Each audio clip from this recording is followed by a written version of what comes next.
राष्ट्रपति पुतिन ने बुलाया, उन्होंने कहा कि हमें सिर्फ आप पे भरोसा है और आप जो है हमारी ये जो वॉर है इसको खत्म कराने में, इसको समाप्त कराने में, कंक्लूजन में ले जाने में मदद कर सकते हैं। और उन्होंने अपनी सेंसिटिविटीज प्रधानमंत्री मोदी को बता दी है और मोदी जी की क्षमता पे, उनके उनके एबिलिटीज पे उनको धेले भर का शक नहीं है। तो आप ये समझ लें कि प्रधानमंत्री मोदी को बहुत बड़ी जिम्मेदारी दी गई है और ये जिम्मेदारी यदि सफल होती है तो नोबेल पीस प्राइज आप डिनाई नहीं कर सकती, जो मोदी जी जिसके हकदार होने वाले हैं। आप ये भी देख लें कि उसके बाद और अमेरिका ने भी इसको अप्रूव किया होगा, बिकॉज बिना अमेरिका के अप्रूवल के यूक्रेन से बातचीत नहीं की जा सकती। और जब हम कह रहे हैं कि अमेरिका ने अप्रूव किया होगा तो हम नेटो की भी बात कर रहे हैं। तो अगर प्रधानमंत्री यूक्रेन जा रहे हैं तो even the same green signal has been given by the American and NATO allies. और बल्कि ये जो मैंने आपको बताया India defence, US India defence cooperation act है, या चाइना को भी काउंटर करने के लिए एक नया एक्ट इंट्रोड्यूस किया है, दोनों ही यूएस सेनेटर मार्को रूबियो ने किया है। उसका नाम है critical mineral supply chain realignment act 2024, जिसमें कि चाइना से जो मिनरल रीअलाइनमेंट है उसकी बातचीत की जा रही है। इस तरीके के लॉ बना करके इंडिया से ये कहा जा रहा है कि if you help us get out of this quagmire then there is something big waiting for us. इसमें पाकिस्तान के लिए भी एक वो है, जैसे मैं कल आपका सुना था, आपने बड़ा अच्छा एक स्टेटमेंट दिया कि ये रिगार्डिंग मोदी जी का जो स्पीच था उस पर कुछ था या कहीं और मैंने सुना था।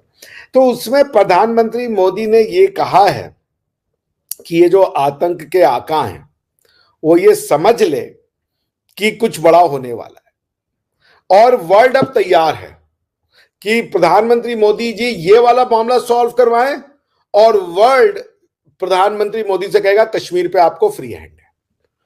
पीओजेके को लेकर के क्या एक्शन होने वाला है, आतंक को कैसे निपटाया जाएगा, इस पे क्या होने वाला है, पाकिस्तान की फाइनेंशियल पेचकस कैसे कसी जाएगी। क्योंकि देखिए ये जो act US India defence act introduce हुआ है, इसमें 2 क्लॉज पाकिस्तान स्पेसिफिक है। उसमें यह कहा गया कि पाकिस्तान यदि किसी भी तरीके का वायलेंस, चाहे टेररिज्म के फॉर्म में या किसी और फॉर्म में, मैनिफेस्ट करता है इंडिया की टेरिटोरियल इंटेग्रिटी के अगेंस्ट में, तो फिर पाकिस्तान के ऊपर सैंक्शंस लगा दिए जाएं हर प्रकार के। तो ये बहुत बड़ा गिव एंड टेक होने वाला है, ये आपके ऊपर भी होने वाला है, क्योंकि मोदी जी का एक एक शब्द नपा तुला होता है, वो ऐसे नहीं बोलते। कल उन्होंने कहा कि आतंक के आका मुझे सुन लें, मैं यहां से कह रहा हूं, और वो बात उन्होंने हाईलाइट करवाई कि हम आपकी समस्या का परमानेंट समाधान कर देंगे, और वो होने वाला है। इधर यूएस यूक्रेन वॉर को उन्होंने लेजिटिमेट कंक्लूजन तक लेके गए, उसके बाद दुनिया उनको इस चीज पे रिवॉर्ड करेगी कि इंडिया का कैसे आप मैटर सॉल्व करेंगे विज़-अ-वी पाकिस्तान। चाइना वाला मैटर भी धीरे धीरे सॉल्व होगा ही, पहले एलओसी सॉल्व हो जाए फिर एलओसी का नंबर आएगा। तो आई थिंक प्रधानमंत्री Modi is going for a very very big job. He has been entrusted with a very big task, क्योंकि वो तीसरी बार इंडिया के प्रधानमंत्री बने हैं, जनता भी उनके साथ है। कुछ उनको सेटबैक्स लगे हैं, 15-20 सीटों से कुछ होता नहीं। ओवरऑल उनका जो अप्रूवल परसेंटेज है, ना तो वो नीचे गिरा है, ना तो उनका वोटिंग परसेंटेज नीचे गिरा है। सीट्स में तो फर्स्ट पास पोल में इधर उधर कई बार हो जाता है। तो आई थिंक प्रधानमंत्री Modi ji is going to deliver one of the finest peace talk और पीस प्रोसेस, क्योंकि बाकी तो फेल हो चुके हैं, बाकी ने अमेरिका ने। हाँ नहीं सर, वो तो ठीक है, लेकिन एक तरफ तो अमेरिका जो है वो, या यूएस जो है वो यूक्रेन के लिए बड़ा वेलकम कर रहा है, और साथ साथ चाइना और पाकिस्तान के लिए कह रहे हैं भारत को लेकर के जी अगर कोई तरह की एक्टिविटीज देखी गई तो फंड जो है वो नहीं दिए जाएंगे, जो भी मतलब उन्होंने अभी सेनेट में अपना एक बिल पेश किया है। लेकिन दूसरी तरफ जब रशिया जाते हैं प्राइम मिनिस्टर मोदी, तो वो बड़ा नाराज होता है, वो कहता है I am not happy with India. ये क्या है? वो यूक्रेन जब वो रशिया गए थे तो प्रधानमंत्री मोदी बहुत सीक्रेसिव आदमी है, मतलब वो ज्यादा बोलते नहीं है, और ये जरूरत है गवर्नेंस की, उनके प्रोफेशन का ये रिक्वायरमेंट है, क्योंकि उन्होंने सीक्रेसी की शपथ ली हुई है। जब आप भारत के प्रधानमंत्री बनते हैं तो दो शपथ लेते हैं, एक तो आप प्रधानमंत्री बनने की शपथ लेते हैं, दूसरी आप कॉन्फिडेंशियलिटी की शपथ लेते हैं कि आपके प्रधानमंत्री के रूप में आपको यदि कोई बात पता चलती है तो आप उसको जिसको बताना है उसके अलावा किसी को बताएंगे नहीं। तो जब बुलाया रशिया ने तो अमेरिका को मिर्ची लगी। उसका रीजन ये था कि उसी समय 75th anniversary of NATO's establishment मनाया जा रहा था वॉशिंगटन में, और वो पहुंच गए मॉस्को, और नेटो बना ही मॉस्को के अगेंस्ट के लिए, मॉस्को के अपोजिशन के लिए है। तो एक मैसेज तो गलत गया, लेकिन चूंकि मोदी जी ने बताया नहीं था कि वो क्यों गए, जब वो उधर से हो आए, रशिया से बातचीत हो गई, राष्ट्रपति पुतिन ने कह दिया कि आप जाइए, आपको यूक्रेन पे फ्री हैंड है, हमारी तरफ से बात कीजिए, ये हमारी सेंसिटिविटीज है, इसके दायरे में आप जो कहेंगे हम आपकी बात मानने को तैयार हैं, आप मध्यस्थता कीजिए। उन्होंने वॉशिंगटन फोन घुमाया, उन्होंने कहा हम यूक्रेन जा रहे हैं, यूक्रेन पे बात करना है और मैं पुतिन जी के ब्याह पे मध्यस्थता करने को तैयार हूं, आप अपनी राय बनाइए। उन्होंने कहा ठीक है, आप जाइए यूक्रेन में, आप अपना काम कीजिए। तो आप वो टोन का चेंज देख रही, क्योंकि उनको उस समय लगा था कि प्रधानमंत्री मोदी अमेरिका को चिढ़ाने गए हैं, अब उनको पता चला कि प्रधानमंत्री मोदी बल्कि इस वॉर को रुकवाने गए हैं। तो ये बात जब उनके समझ में आई तो वेलकमिंग स्टेप होने लगे, और आप देखिए तड़ातड़ एक्ट आने लगे, और ये सब एक्ट आएंगे ही आएंगे। तो मुझे लग रहा है कि प्रधानमंत्री मोदी का नोबेल पीस प्राइज तय मान लीजिए आने वाले 2-3 साल में, क्योंकि ये अमेरिका दिलवाएगा अगर मोदी जी ने ये काम सक्सेसफुल कर दिया, और वो कर भी चुके। 2 बार नोबेल पीस प्राइज कमेटी के हेड ने ये बात अंडरस्कोर की है कि मोदी जी ने न्यूक्लियर फ्लैश पॉइंट रुकवाया है।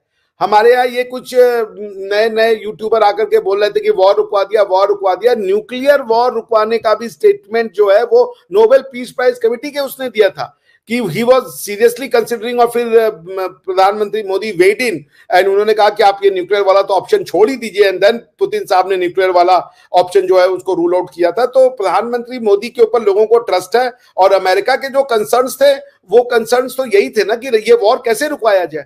तो प्रधानमंत्री मोदी तो अमेरिका का काम कर रहे हैं, बेसिकली अमेरिका की जो इंटरेस्ट है आइजिन, तो बट उसमें यह कि वो अमेरिका का इंटरेस्ट जो है वो रशिया के इंटरेस्ट को कॉम्प्रोमाइज करके नहीं कर रहे हैं, वो दोनों तरफ के लोगों के इंटरेस्ट को लेकर के बात कर रहे हैं। क्योंकि अमेरिका का या वेस्ट का तरीका ये माई वे या हाईवे, हमारे तरीके से चलो या तो दूसरे के तरीके से चलो।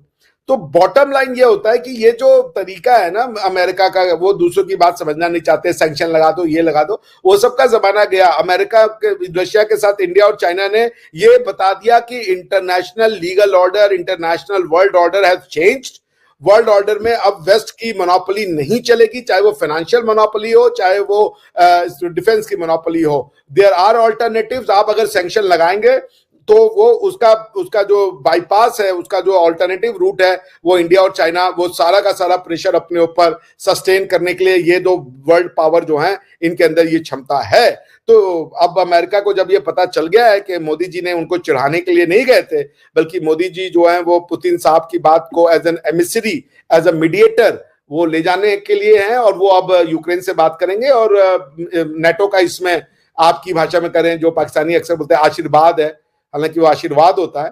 तो ये दोनों तरफ से अप्रूवल हो गई है, and he is going to be the mediator for the Russian Ukraine conflict. बिल्कुल।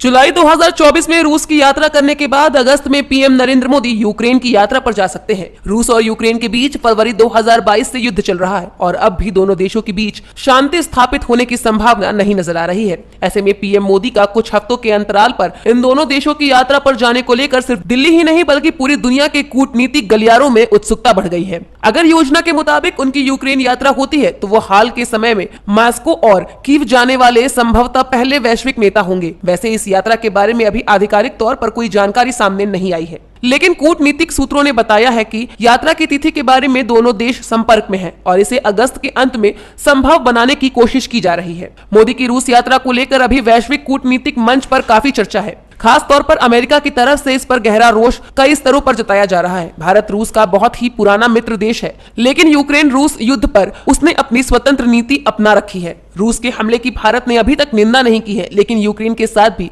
लगातार संपर्क बना रखा है। युद्ध शुरू होने के बाद पीएम मोदी ने यूक्रेन के राष्ट्रपति जेलेंस्की से 2 बार व्यक्तिगत तौर पर मुलाकात कर चुके हैं और भारत यूक्रेन के द्विपक्षीय संबंधों को आगे बढ़ाने की पैरवी कर चुके हैं। भारत ने युद्धग्रस्त यूक्रेन की मदद के लिए कई बार मानवीय आधार पर मदद भेजी है। इनके बीच टेलीफोन पर भी बात हुई, जिसमें जेलेंस्की ने मोदी को यूक्रेन यात्रा के लिए भी आमंत्रित किया था। यूक्रेन के विदेश मंत्री दिमित्रो कुलेबा ने मार्च 2024 में भारत की यात्रा की थी। तब जयशंकर ने कहा था कि दोनों देश द्विपक्षीय संबंधों के बड़े एजेंडे पर काम कर रहे हैं। उसके बाद भी दोनों देश विदेश मंत्रियों की मुलाकात हुई है। यूक्रेन पर रूस के हमले के बाद अमेरिका व पश्चिमी देश यूक्रेन के साथ है, जबकि चीन रूस के साथ है। भारत उन गिने चुने प्रमुख देशों में से है जो दोनों पक्षों के साथ संपर्क में है। युद्ध के बाद अमेरिकी राष्ट्रपति जो बाइडेन, इटली की पीएम मेलोनी, ब्रिटेन के पूर्व पीएम ऋषि सुनक समेत कई पश्चिमी देशों के नेताओं ने भी कीवी की यात्रा की है, जबकि चीन के राष्ट्रपति शी जिनपिंग, हंगरी के पीएम विंटर ओरबन ने मॉस्को की यात्रा की थी। जिनपिंग के बाद मोदी ही बड़े वैश्विक नेता हैं जिन्होंने रूस की यात्रा की।